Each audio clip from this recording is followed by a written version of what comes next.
Hey everyone, in this video, I'm going to bring you one dividend stock that's down 43% off the high that I think you should buy hand over fist in 2024. I think it's an excellent buy right now at current valuation. So I'm going to share with you what the dividend stock is, its dividend yield, its payout ratio, its valuation, its longer term prospects, and then finally reveal why this stock is such a bargain because of its valuation. So let's jump right in. I want to thank the Motley Fool for sponsoring this video. Visit fool.com/Parkev for the 10 best stocks to buy now. So the stock I'm talking about here is Nike. Nike is the beaten down dividend stock that I think is a screaming buy right now and in 2024. Nike offers investors a dividend yield of 1.37%, but passive income investors should keep in mind that when you're investing in a dividend stock, it's probably a long-term investment. You're probably thinking about this for several years. And it's not just about the current dividend payment, it's also about the opportunity for the company to increase its dividend payment over time.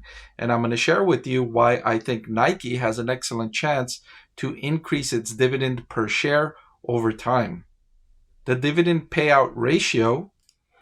The dividend payout ratio measures the percentage of earnings per share that's paid out in dividends. It's a measure of how sustainable dividends are. For instance, in this first example here, you have a dividend per share of $1.75 and earnings per share of $2. That means that's a dividend payout ratio of 88%. That's relatively high. That means if earnings per share were to decline below $1.75, that company would be paying more in dividends than it's bringing in earnings. And just like a household that cannot spend more than it brings in earnings for the long term, in the same way, a business cannot pay dividends more than it brings in earnings per share for the long term. Sure, in the short term, it can borrow money to pay the dividend, but eventually it will exhaust its borrowing capacity. Additionally, it can pay dividends out of its savings, but eventually it will run out of savings. That's why in the long term, if you want sustainable dividends, you want a dividend per share that's below earnings per share at a comfortable level, like the second example here, where you had a dividend per share of $2.75 and earnings per share of $10. That's a dividend payout ratio of 27.5%. For passive income investors, what this means is that the dividend is not only sustainable because even a drop in earnings per share of 50% would still mean that the dividend per share is below the earnings per share.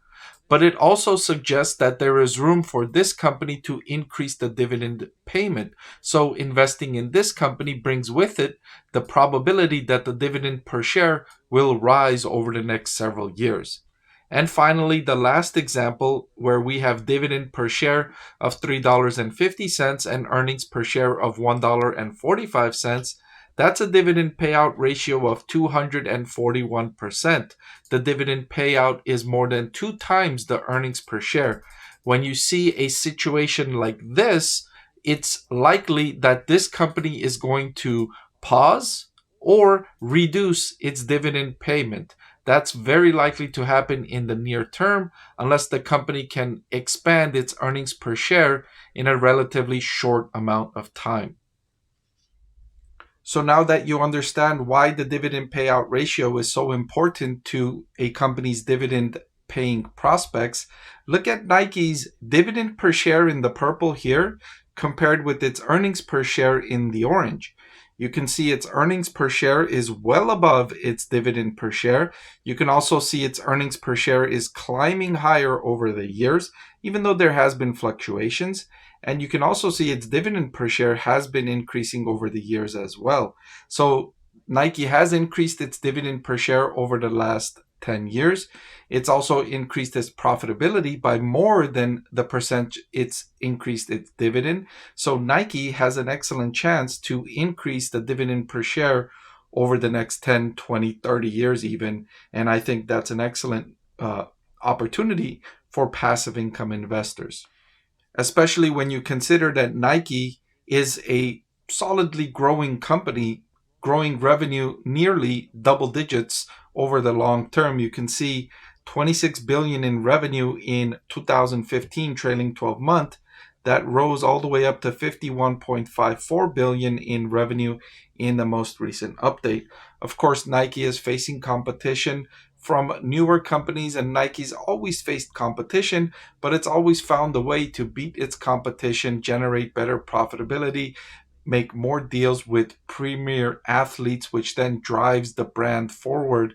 It's arguably one of the most popular consumer brands in the world, athletic apparel brands in the world, and that allows it to connect directly with customers, which I'm going to talk a little bit more about in the next slide. Nike's operating profit margin has fluctuated in the last couple of years, going as high as 16% and then coming back down, but has recovered to 11.76%. These are excellent margins for a clothing retailer, but one thing, or apparel retailer, I should say, athletic apparel retailer, one thing that Nike's been doing in recent years is shifting to a direct-to-consumer strategy, meaning it's no longer focusing on partnering with wholesale companies, meaning it's not focusing on selling its products to companies like Macy's and Foot Locker so then they can sell it to customers, because Nike would have to sell it to Macy's and Foot Locker at wholesale prices, thereby lowering Nike's gross profit margin and operating profit margin overall. So Nike is focusing on taking its inventory directly to customers, thereby increasing its potential profitability, cutting out the middleman.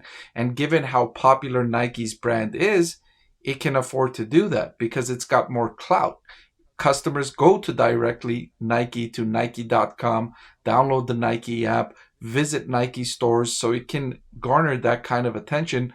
Not very many brands could do that because the brands need those powerful retailers to help distribute their clothing, distribute their apparel. Nike, not so much. Nike has the stronger bargaining power in that relationship.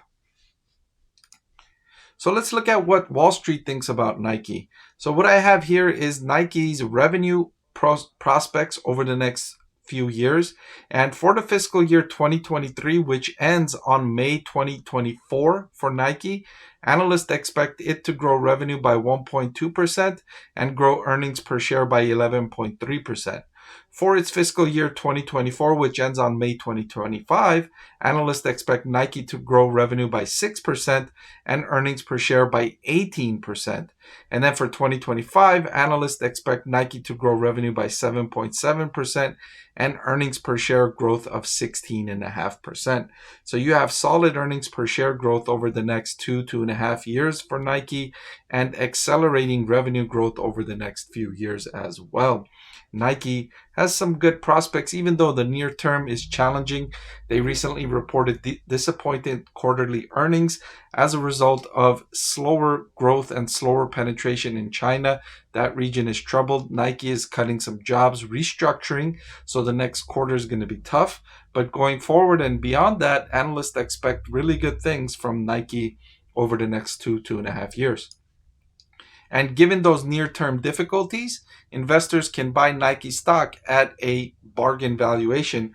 It's currently trading at a forward PE of 23.98.